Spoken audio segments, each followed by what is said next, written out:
Hello, and welcome to the Tech Talk Show, number 9, I think we're on. And today we are joined by Dave Harris of One2Create. Thank you, Dave, for coming on. Dave or David? Dave. I'm Dave's David fine. if I'm in trouble with my mum, so Dave is good.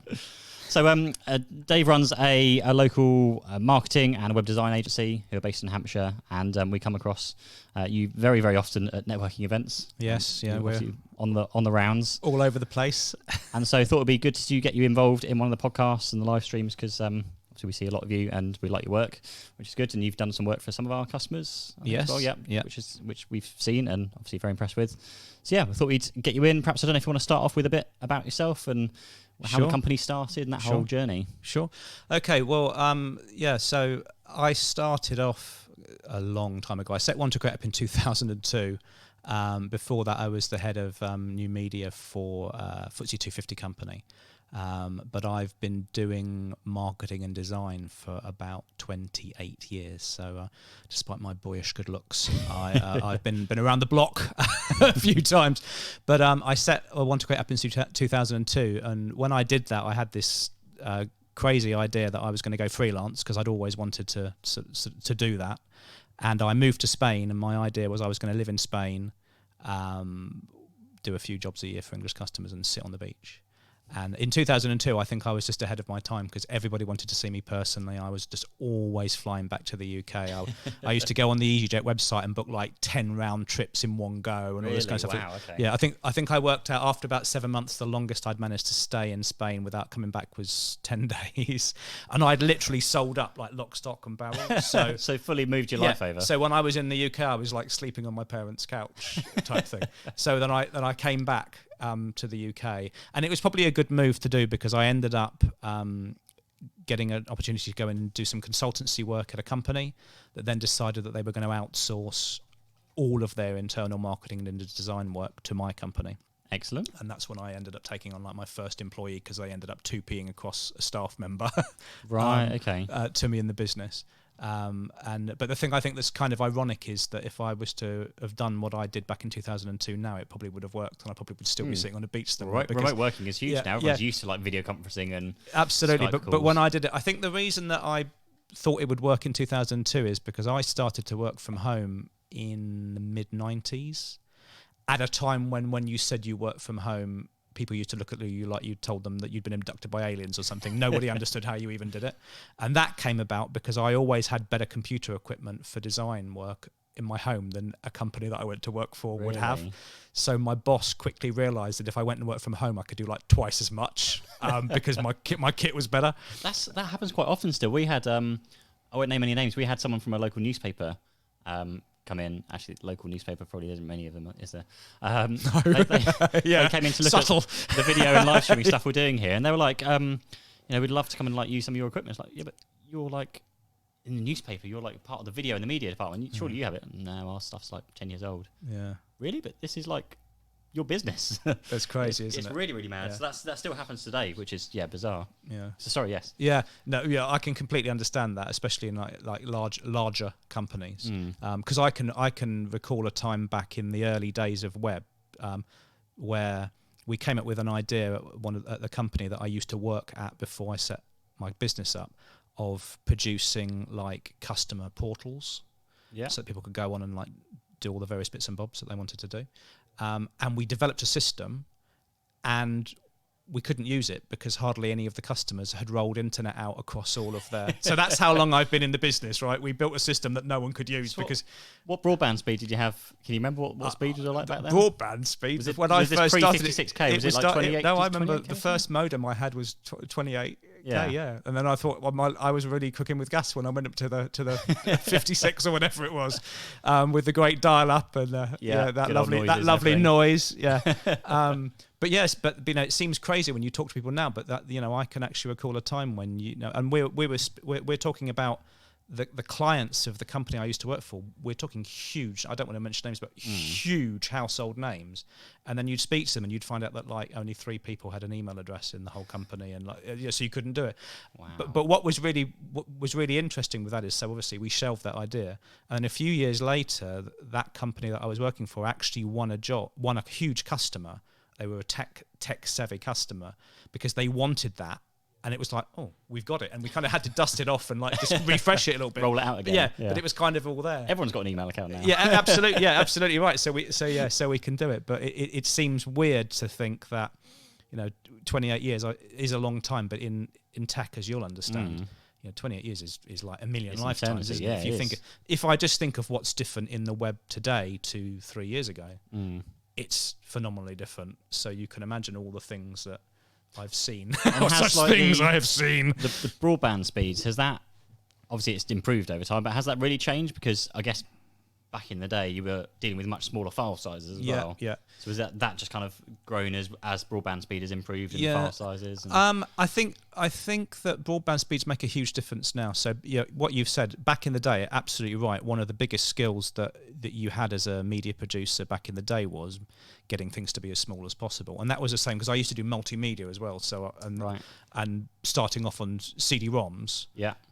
And then I remember getting really excited when DV-ROMs came out, but then no one had them. So again, a little bit like they're building a site that no one's got the internet beforehand. For. Yeah. You thought, oh my God, I can do this stuff, and then no one had the ability to do it. So one of the massive skills when you did multimedia was the optimization exercise. In fact, it sometimes used to take the length of a project. It would double the time of a project. You'd build it, and then you'd have to make it fit on the CD-ROM at the end when it was done. Yeah, and back in the days of using things like Macromedia Director, one of the things you would do in that is you would go into it, and every image, and you would delete every non-used bit of space. So all of the images are flattened. So if you imagine if there would be a circle, you'd have a white, and you could go in and remove it, and you'd be animating, 24 frames a second, 24 images a second. Sometimes it would mean you'd be going in and you'd be spending days just cutting out and just deleting everything that you didn't want using to make it fit.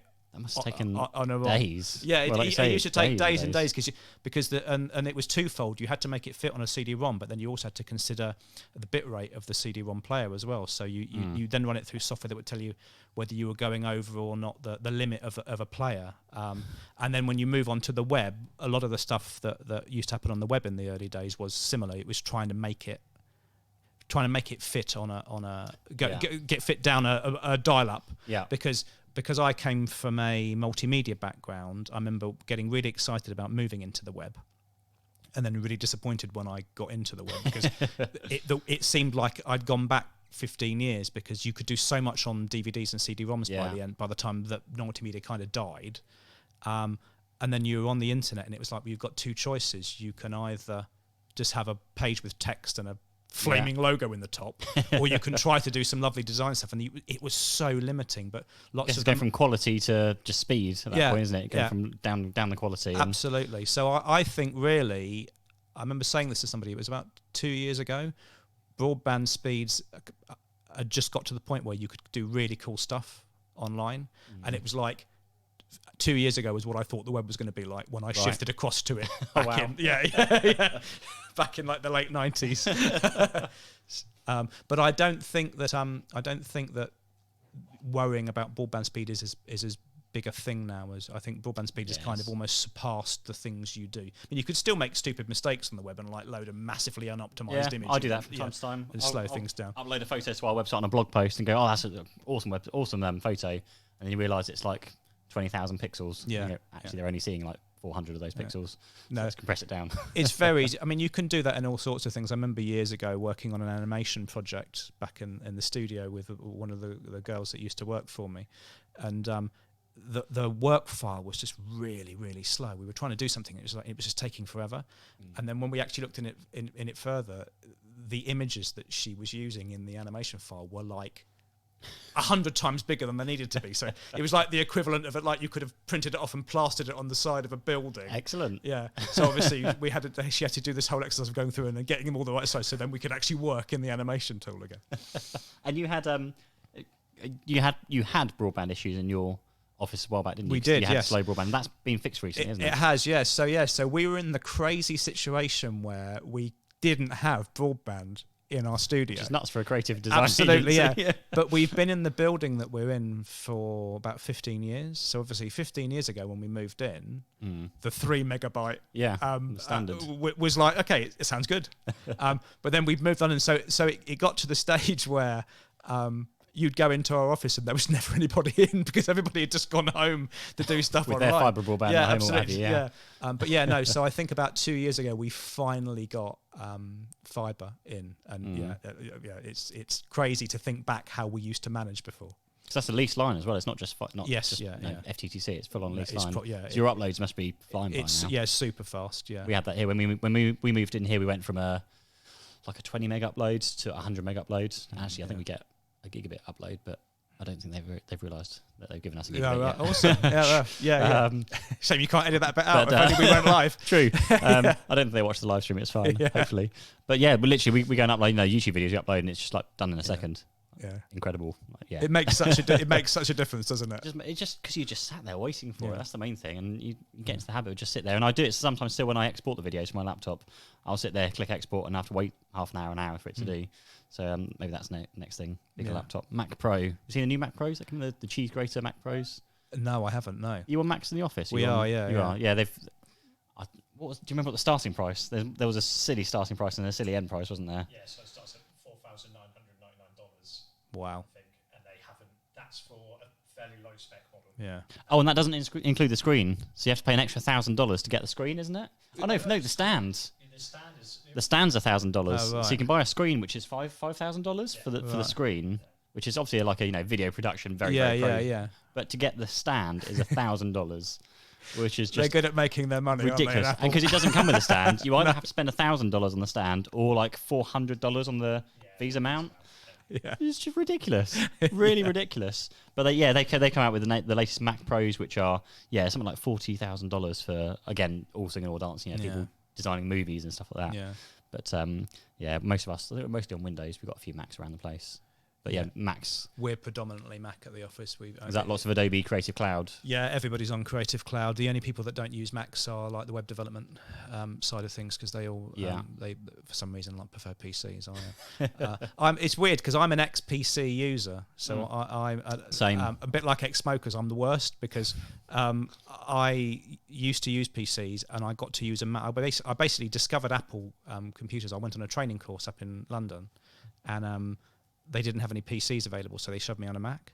Okay. And I honestly couldn't believe how much faster it was for me doing stuff. And the guy that was doing the training was really into Macs as well, and he was like, "Oh, they're so much better." And I was on a 3-day course, and I was staying up in London. And when I got home after the 3rd day, I'd already ordered a Mac and it had been delivered. Really? I was so impressed. I bought one on the 2nd day of the course. Wow. Okay. Because it just made so much difference, and so that's not because the Windows machines they had were like really old and slow versus the modern Mac.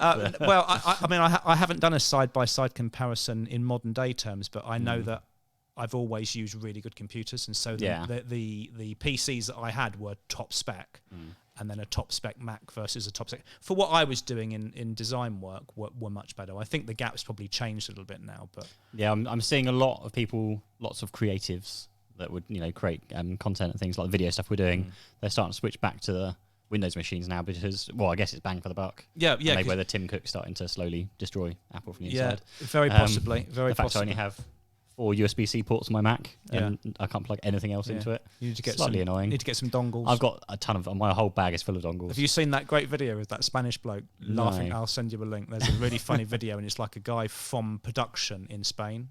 And he's talking about dongles, and he's laughing about how stupid it is that the computers need to have dongles for everything. And he's like literally got tears streaming down. He's being interviewed live, and he's like crying. I'll find it and send it to you because it's hilarious. This isn't the same. It's not that same like Hitler one that everyone reuses when things go round. They put subtitles on it. And it's around a war room trying to this is. And they're going to buy some dongles. This is a genuine. Oh really? Guy that's laughing about the fact that it's not a meme or anything. It's a proper. Which is what makes it so funny. And the guy is so hilarious that even if you stop reading the subtitles and you don't even understand what he's speaking about, you can't help but laugh because he's literally creasing up. Because it's crazy because we've only got one of all the laptops we use in the office. We've only got one of the latest Apple laptops. Because of this whole... Loads of people, I think 2015 was the model that everyone seems to be holding on to. Yeah, it's got the old keyboard that does work and all the connectivity on the side of it as well. And that's what we're doing. So the only reason that we've got one of the new ones is because one of our 2015 models was playing up. And it's actually Rosie's, who's the co-owner of the business, and my wife. and she had 3 trips to Apple to get it sorted, and they kept sending her home going, "It's fixed," and then it wouldn't be. And Magic after rule of threes, after the 3rd time, they just basically went, "We're just going to give you a new laptop." Yeah. Which kind of shows how much money Apple. I've had 2 of those now. Exact same scenario. I've had 2 of those. What, so 3rd time's a charm, is it? No, two laptops. Oh right. I've had 2 free laptops from Apple now. So I bought I can't remember how, maybe a 2011 MacBook Pro, which I actually paid for, and then I think I might have dropped it possibly. Right. I think I dropped it only from like kind of this little height here down to the floor, so a foot or 2. And it had a broken fan or something, and the fan was fixed, and then something else didn't work, and then they tried to fix it again, and it didn't work, and then they did the exact same thing. Here you go, yeah. And this was like 3 or 4 years later. Like, well, we're just going to give you a new one of the current spec model, which was obviously a lot better than what I currently got. This was only last year that happened for us, so it was a 2015 machine, and in 2018. But the thing that was so hilarious is I remember her calling me up from the Apple shop going, they're just giving me a brand new top-of-the-range machine. And then we came home, and then once we'd realised how many dongles and peripherals we had to buy to use it, we were like 250 quid down on the deal because of all this extra stuff that we'd had to. But maybe that's their profit, their idea. They give you a new laptop and make the money. More money. Yeah.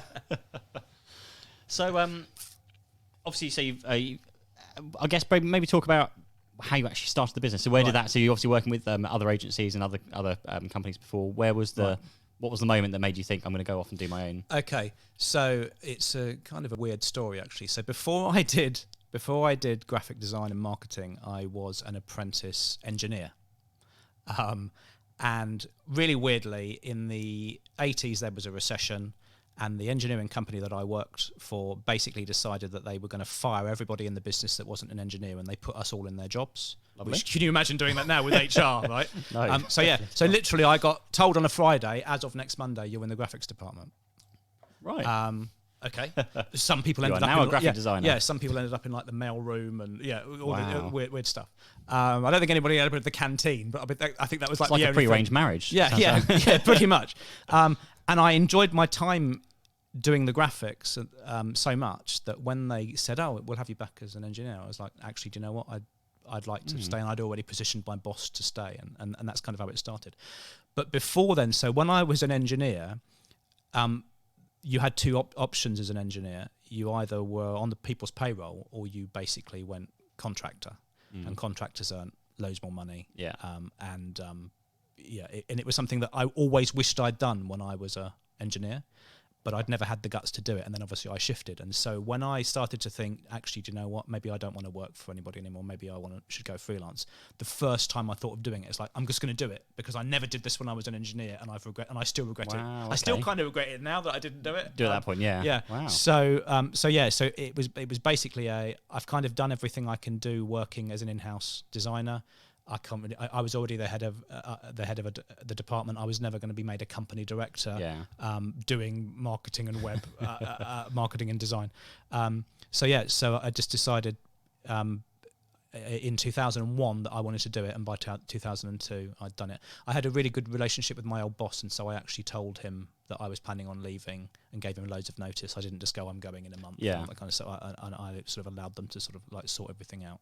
And it wasn't you weren't competing against the company either, were you? I guess at that point, it's not like you're going to set up a competitive. No, not at all. No, not at all. It was completely different. It was in the automotive sector that I was working in.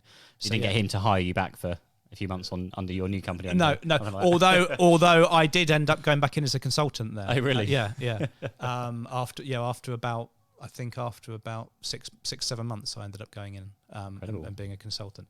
But so it was just one of those things that I wished I'd done it and before, so I did it. Made loads of mistakes, as everybody does when they set up a business. You're still making mistakes now, I'm sure. Any particular mistakes of note? I'm sure everyone's got their memorable moments. I think a couple of big mistakes that I made. The first mistake I think I made was I undercharged for what I was doing because I was trying to win business because I had no customers. Yeah.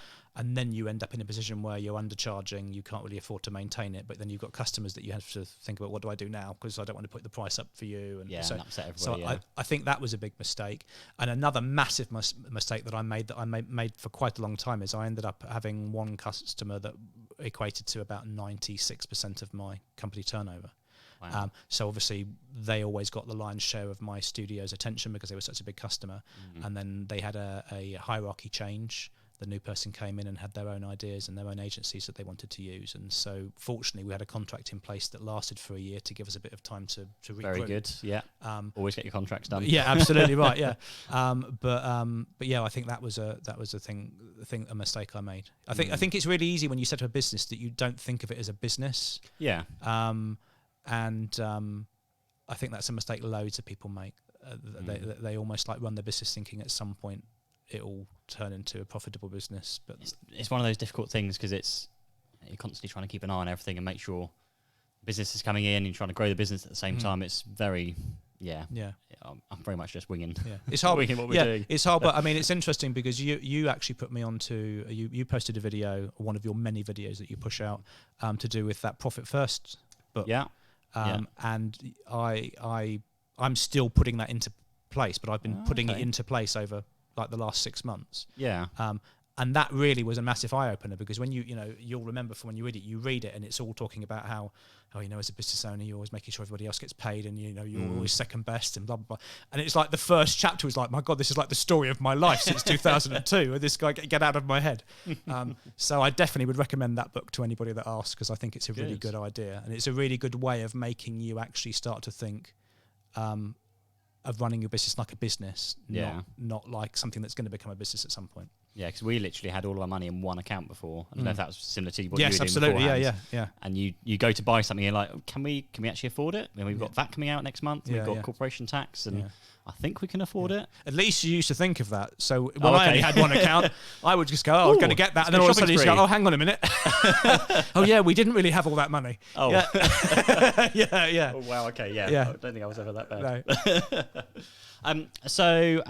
Set up business and onto more recent things. You've won the Hampshire Chamber. So Hampshire Chamber tendered for their website. They did, yes. And congratulations, I believe you won. Yes, thank you. Yes, we did. Yeah. So that's a process that's going to go through the next 3, 4, 6 months. Yeah, so we've actually got our kickoff meeting with the Hampshire Chamber booked, I think, in a couple of weeks. Okay. So we won the job a little while ago, but there were various, because it's holiday season. When we start any job for a website, we always want to get everybody, all the stakeholders of the business, around the table with all the people on the team that are going to work on the project. And so, because of the time of year it is, 2 weeks' time, I think was the first time that we could actually get it. So from it, within a couple of weeks' time, we will be starting on the design, design ideas, and the biggest thing for the Chamber project is going to be sorting out all their content and getting it so it's a nice user-friendly website for people. So they've got a lot of content, didn't they? They have a lot of content, yes. Yeah, it was massive. Mainly events, I guess, isn't it? Because they run obviously a lot of events. Yeah, loads of events, loads of news, loads of content, and I think that they'll be the first to agree with me that their content is quite hard to find if you don't know where it is on their current website structure. Right. Okay. So very much looking forward to working on that site. We've wanted to do the Hampshire Chamber of Commerce website for years because we use it a lot because we're members. I'm a non-executive director of the Hampshire Chamber of Commerce as well. So we know the website and we knew that there was a lot of scope to improve it. So when it came up to tender, it was although it was actually quite a grueling tender process, really, it was definitely worth all the effort because it means we're actually going to finally get our hands on it and actually do it justice, I think, as well. I'm excited to see what happens to it now because, like you say, I think it's been overdue for a for a long while. For a long time. From what we've seen of your work, it's going to be exciting. Yeah, it should be good. And Rosie's going to be doing is going to be the lead designer on that. And I don't say this because she's my wife, but she is she is in fact, I would actually be harder on her because she's my wife, but she is a design rock star. So it's going to be good seeing what she comes up with. And so with you touched on being a non-exec director, because that's quite recent as well, isn't it? Yeah, that was last year. So how did that, if I can ask, how did that come about? Yeah, so they basically advertised in there's the business magazine that comes out every month. Yeah. And they had a half page in there saying that they were looking for non-executive directors, because I believe the way it works is that you can only be a non-executive director for 2 terms, so a maximum of 6 years. Right, I see. So they've got a churn. So they'd reached a point where people had reached their second time, so they were stepping down, and sort of put my name forward, and and then was interviewed for it and was fortunate enough to be accepted. So, and that I guess gives you not control, but you can guide and advise and I mean, the general direction of the idea of the role is basically to provide guidance and mentorship for them from a marketing perspective. Brilliant. So I attend the every 2 months they have like a board meeting that I attend. We go through things like that, and I've done some sessions with some of the staff that work in there on social media and everything to try and help them out with things to do with that as well. So it was something I was really keen. When I realised there was an opportunity to do it, it was something I was really keen on, because we've been members of the Hampshire Chamber of Commerce for quite a few years, and we've been gold patrons since about 2013, I think. So we're very active within the chamber. I do genuinely think it's a really good organisation for businesses to be in. So to be able to become part of the steering committee for things within it was something that I was very, very keen on when I found out about it. It's going to be exciting to see what happens with the chamber, because I know we're speaking of David Kemshaw, he's just messaged to say hello. Good afternoon, gents. We've met up with Dave Kemshaw quite a few times and trying a few things. I think the last Meet the Chamber event. We did this whole live streaming thing at the Meet the Chamber event, and we had must have been about 15, maybe less than that, 15 other businesses just in, and they literally sat down and did like a 60-second, 2-3 minute interview or something. That's cool. That's a really good idea. And that went down really well, because then they got some content to then put out onto their social media channels and Facebook pages, and we got a bit of exposure as part of it, because it slapped our logo in the top corner and what have you. But I think we're going to try and replicate a bit more of that, and just refresh things a bit more, and try and get the chamber doing something a bit more younger. Younger is the wrong terminology. No, but I know what you mean. Modernising. Modernising. I know what you mean, and I think that's a really good idea, because those Meet the Chamber events are really good. It's the first one the second one we've been to, I think, actually. We go to quite a few of them, and we find that for what we do, because we're like a larger ticket item if somebody wants to work with us, because we usually go and have a stand whenever we go to the Meet the Chamber event. We will find that you may not win work every time, but if you take a yearly view and look at what it actually costs to actually go, because it's not very much money to go and have a stand. No, I was very surprised. Really surprised. It's very cheap when you think what you can be charged for some. Well, you go elsewhere and they're like thousands of pounds, or like £500, £600 for like a stand. Absolutely. Well, we've got somebody that was trying to convince us to go to an event and for me to do a talking slot, which we've turned down in September, and the amount of time it was going to run was pretty much the same amount of time as a Meet the Chamber. It's at one of the venues that the chamber uses for Meet the Chamber. So in essence, the footfall was going to be similar to Meet the Chamber, and they were trying to charge us like a couple of £1,000. Wow, it's just like, why? Wow. Yeah, and I think it's like £90 for a non-member or for a member. Something along those lines, isn't it? Yes. So I think they're really good value, and they're very diverse. The people that go there, you meet. We've won some large size customers off of Meet the Chambers. You meet people that you wouldn't necessarily expect to even be there.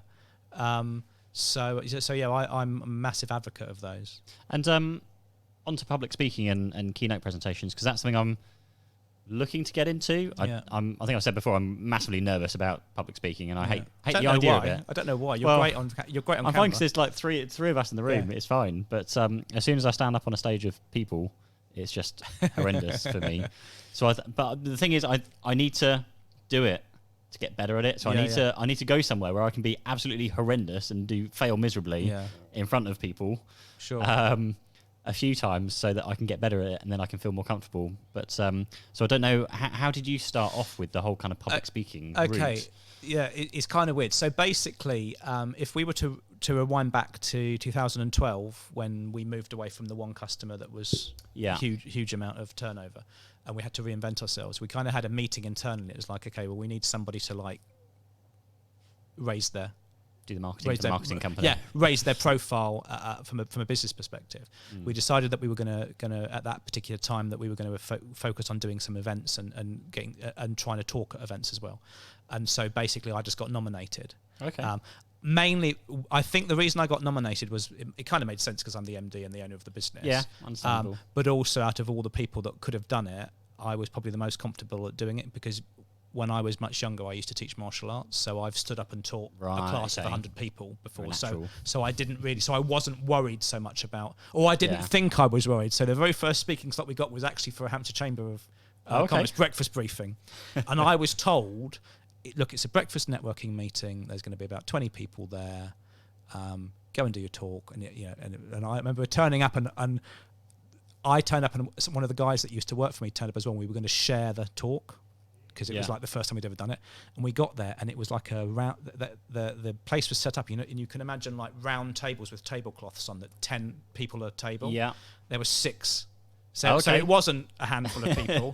And I remember we literally, I remember the guy's name was Ben who was with me, and like all the colour drained out of his face. We were like so nervous, but we did it. And then it reminded me that once you get up and you start, I think the hardest thing when you've not done it before is you get nervous about starting. Yeah. I think like most things, once you've started, if you're talking about something that you understand, you just talk.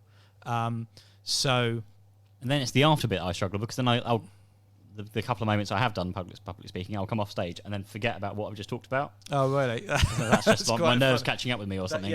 Yeah, possibly. I mean, so I think I used to get a big adrenaline dump before I did it. But I've been doing it for so many years now that I don't really get nervous when I don't even get nervous at all now. Yeah, so you do reach a point where you don't. And I think the baptism of fire for me for that was, so we started off with a Hampshire Chamber event, and then we started to do, because we were doing a lot of exhibiting at the time, we started to then negotiate a talking slot in with our stand. Right, okay, yeah. And we quickly established from events, and I still believe that this works today, that you get more business from doing a talking slot at an event than you do for the rest of the day at the show. Yeah.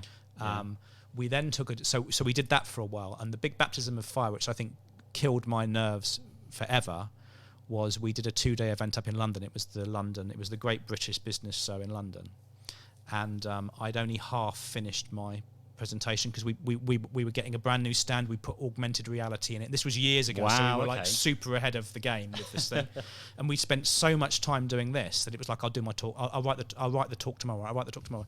And we ended up with I'll write my talk on the night of the first day of the event, because the talk's in the morning of the second. Excellent. And we were so knackered at the end of the event, I didn't write it. So I basically stood up at the talk, and all I had was that I created the slides with pictures on. Right, okay. And my notes were, talk about social media, talk about web. And so obviously once I'd done that, it was like, well, why am I ever going to be nervous if I prepare? True. Yeah. And you probably noticed, because you've been to a few of my talks, I don't have bullet points on my slides. No. So funnily enough, these days I will still have, unless it's stats, it will still say, speak about influence and marketing now. That's kind of the stage I'd like to get to, in that you don't have to prepare, you just get up and talk. Yeah. And I'd love to get to that stage, and obviously it helps when you're talking about something you know. I think you'd be really good at it personally. I always struggle when you're talking about. If I get up to talk about IT, I'd always feel like I'm a salesman. I'm trying to sell IT. I'm probably more comfortable talking about like the video stuff, like my experience of video stuff, because it's things that I have an interest in. But it's not me trying to sell it, because obviously we don't sell videos. I think the biggest mistake you can make if you do a talk is try and sell anything.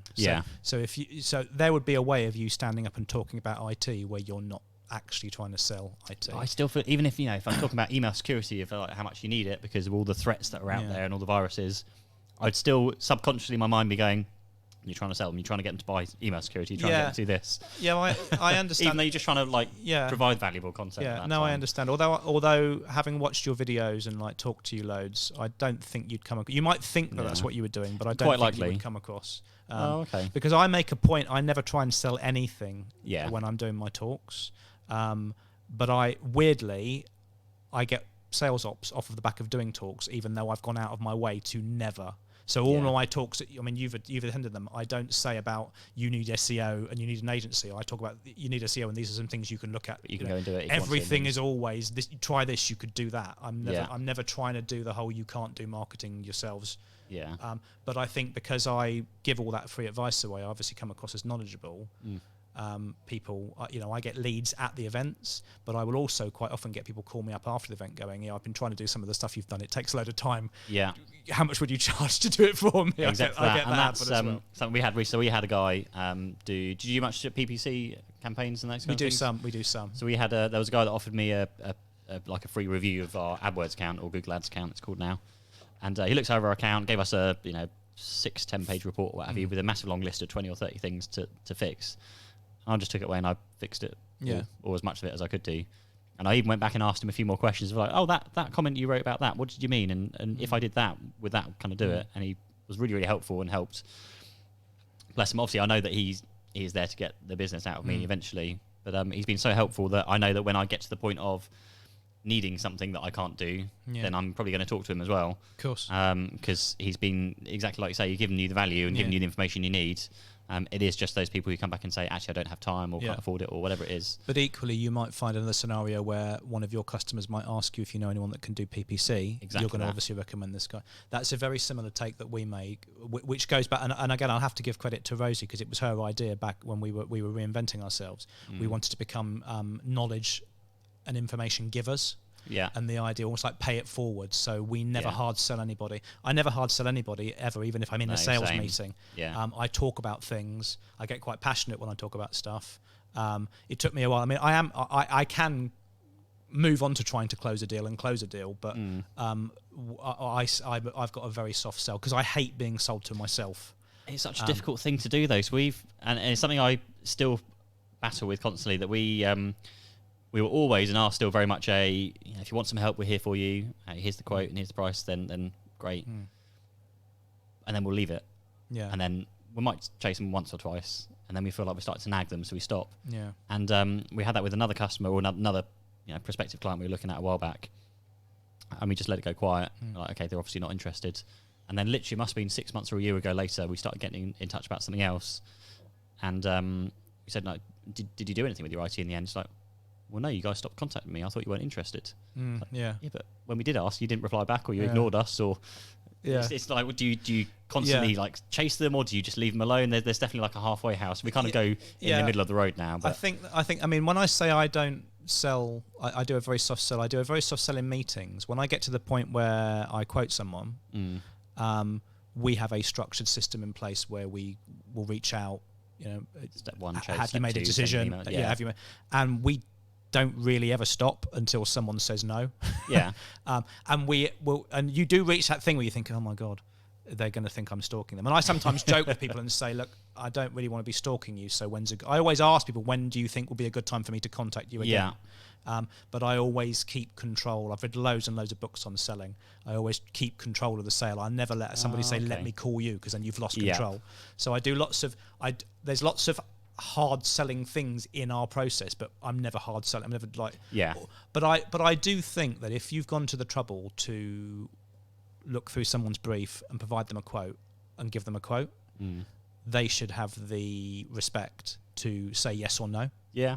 And we will, and quite often it's, maybe it's no good. People don't want to say it's too expensive or for whatever reason, but what they don't realize is that for the salesperson, I say doesn't care. They do care because they want to win the job, but they would rather know it's a no. Exactly. That's the issue. I haven't quite made a decision. Can you call me back in 2 weeks' time? And they'll string you on because they just don't want to say no. And so we actually reached a point where, because Lisa works for me at One2Create as well, and she comes from a sales background, so she's a bit harder on the way she sells than she actually says things to people like, well, if you're not going to have ongoing SEO, there's probably no point us redoing your website and things like that. Where you're just thinking, which is kind of true, but I would never say it to someone because it feels too hard.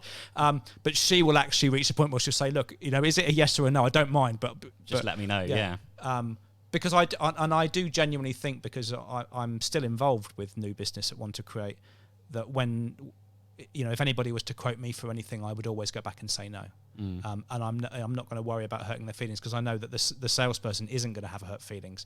All they want to know is this actually something I keep in my CRM system, or can I get rid of it and focus my efforts on something else? Yeah. So we've got a good follow-up process, but we're still very soft with the way we sell to people. We had that with recently, where our ideal client came to us, and we still haven't heard back from them, but we chased them a few times. I think we sent them some cupcakes when they were going to review the quote, because they were struggling to find time, and we got a massive thank you for the cupcakes. Yeah, that's cool. And I think I went away on holiday, and they said, that's fine, just give me a call in a couple of weeks. Not a delayed couple of weeks, but they had stuff going on, which was absolutely fine. And then I came back from holiday, called, emailed every other day or so, or every other week, and then I just eventually gave up, because it's one of those ones that they obviously don't want to talk to me. You should never give up. But it's one of the. But then how often do you chase someone that you just get the impression that they don't want to talk to you? So yeah, okay. If we and I'm going to come back to why you should never give up in a second. But if we don't tend to hassle, but we'll call them up. And so if I call somebody, I called some people on Monday, couldn't get through to them, left them voice message. I tagged. I'm going to call them again tomorrow. I would have done it today. I would have left it 2 days, but I knew I was going to be here, so I'll do it tomorrow. If we reach a point where it's like, well, they obviously don't want to go ahead, we then reach a point where it's like, we deserve a no. Yeah. So we then reach we're going to call them 3 times a day, every day, until they actually. And what normally happens is you get an email. Yeah. No, which I always think is like the worst possible thing anyone could ever do, is just not just call you up and go, no, it's just no. But yeah. But the reason you should never say no is, it's really funny. I can tell you a story from a few years back when I was reading loads of sales books, and one of the books I'd read was that when you reach the point where you're thinking you're not going to call again, make one more phone call. Right. And I actually did that shortly after reading the book, and we won a customer that we've been trying to win for 5 years. Okay. Because I just happened to call them when they just decided, actually, do you know what? We're going to find a few more agencies to work with. Right. And it was literally she actually said, oh, it's really good timing you've called. I only got out of a meeting this morning. We were in that week to pitch to them. We had a contract signed 2 weeks later. So that whole always make one more call, always make one more call, never give up. So the way this one finished off was that we then sent a second load of cupcakes, and it was like a big, like 24-odd cupcakes. So it's 30, 40 quid's worth. It's not a small amount, but not a huge amount. And didn't hear a single thing. Oh, right. And I spoke to the receptionist, didn't literally hear a single thing. Oh dear. So she wasn't one of those. But maybe that is the approach to take. Well, I'm going to literally phone you every single day, like 3 times a day, until someone says no to me. I honestly do believe you deserve.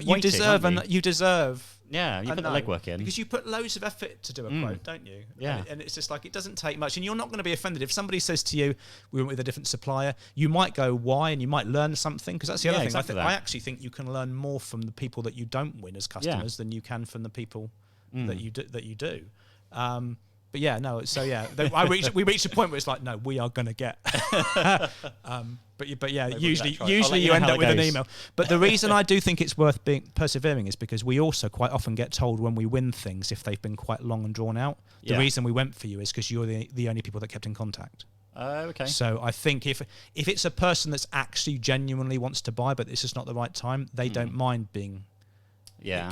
And if they were never going to buy from you in the first place, what does it matter if you bothered them a few times? True. That's the salesman in me coming out now. The only thing is, I think in my note on the cupcakes, I said, this will be the last time you ever hear from me. I think. It wasn't quite that blunt, but something along those lines. Yeah. Not sure. Yeah, I might have to reread that. So just whilst we're talking obviously a lot about marketing, do you have any tips? Do you have a top tip on what's really working nowadays? Tip? Well, I guess 2 things. Top tip, and what you're seeing out there from a marketing perspective that's probably a bit of a general question, but what's working out there in marketing, if there is such a thing that's just blanket working? Yeah, I think, okay, so a top tip I think would be to be consistent with marketing, because I think a lot of people jump in and out of doing marketing activities, and then they come to the conclusion that none of them work, and it's because marketing isn't an instantaneous thing. If there was a magic wand you could wave and go, give me this little bit of money and I'm going to do this for you and it's definitely going to work straight away. It's not like, and if you were to go right the way back, forget digital marketing, go back to old-fashioned leaflet drop. You do 10,000 leaflets through doors, you might get 10 people call you up. You do 10,000 leaflets again a month later and you get no one call you up. Yeah. There's a lot of it's to do with timing in marketing. So I think being consistent and patient would be my advice. You need to, if you're going to try a channel of marketing, I think you need to try it for 3 to 6 months before you decide it's definitely not working or it's definitely not going to work. Yeah. And I think also that throughout that 3 to 6 months, you need to be analysing on a monthly basis and tweaking it and adjusting it, but not giving up on it. Yeah. Things that work consistently, I'm still a massive believer in being found in search. I think if you've got a good website and someone finds you in search looking for what you do, that's natural search. So SEO, organic. I mean, organic and PPC both work. Yeah. I favour organic search. More people will click on organic ads than PPC adverts. We do PPC for customers, and we always have some PPC campaigns running for ourselves at One2Create as well.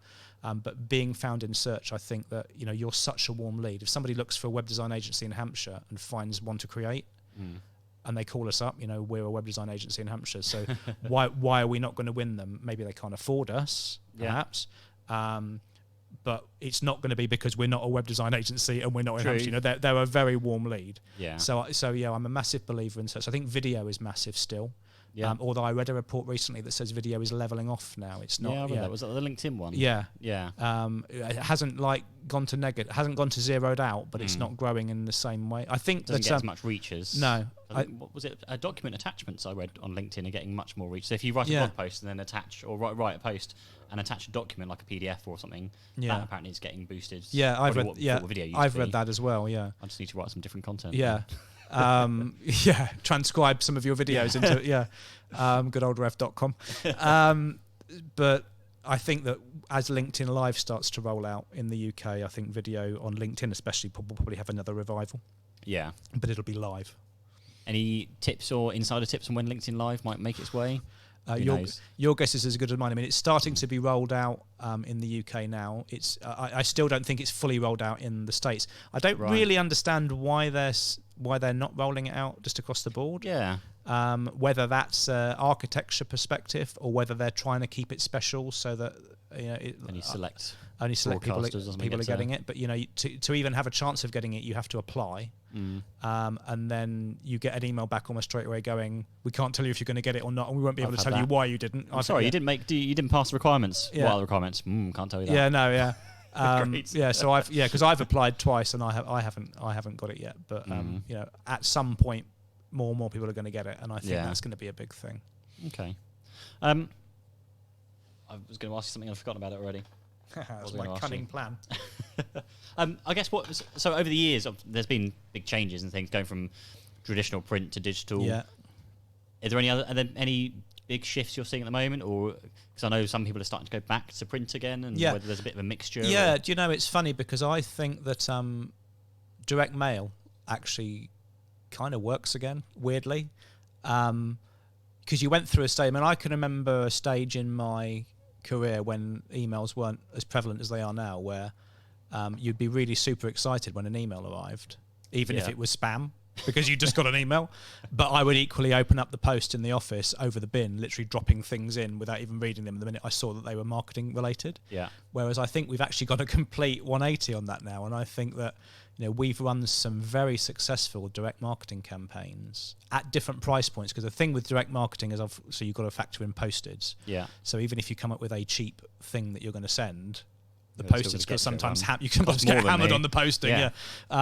But we've run some very good campaigns that have utilised maybe an email with then a DM piece turning up with then maybe a telesales follow up at the end, those kind of things. Oh, okay. So I think direct mail is having a bit of a revival. In my opinion, I think email marketing is hard at the moment. Yeah, we're debating what to do with our Tech Talk or Tech Times, the newsletter we put out every month. We've always printed it, and we still do print it, but we're debating where the costs are growing, where we're sending it to more people. Do we email it? Yeah. And then you can obviously see who's actually reading it when you email it. Yeah. Whereas when you print it, you can't actually see who's reading it at that point. That's the difficult thing to gauge. Yeah. And I think I wrote on the front page of one of our newsletters of, if you are reading this, open up an email, send me a message, or just write yes in the email. Yeah. And I think I got about 10 replies back with like yes or I'm reading it or something. Yeah. So now do we only send newsletters to those 10 people and then email the rest of them? It's that whole kind of just figuring out. Whereas we get so many good comments on the print stuff that we do put out. Yeah. But it's just a conundrum. And again, going back to the PPC and SEO stuff. So we spend must be between about £400 to £600 maybe a month on PPC. Right.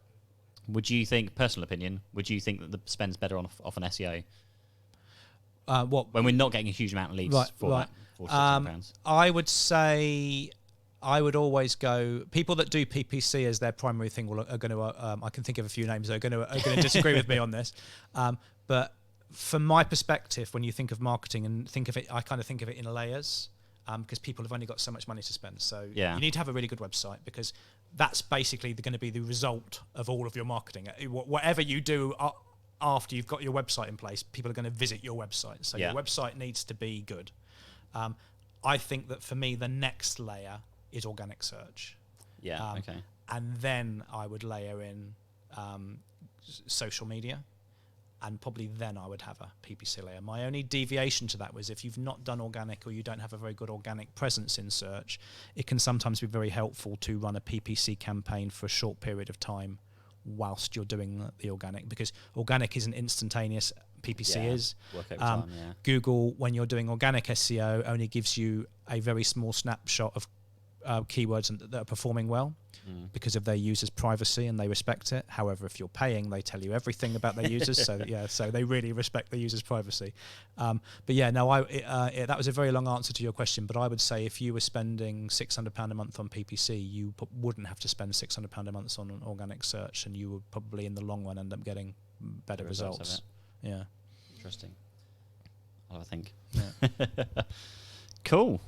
Well, I think that's possibly everything for today. Fantastic. Well, thank you very much for having me on the show. Thanks for coming in. So I think that wraps up our episode 9 or show 9 of our Tech Talk show. So if you are listening in, then go to techtalk.show for to see to hear our previous episodes, and catch you all in the next one. Thank you. Bye-bye.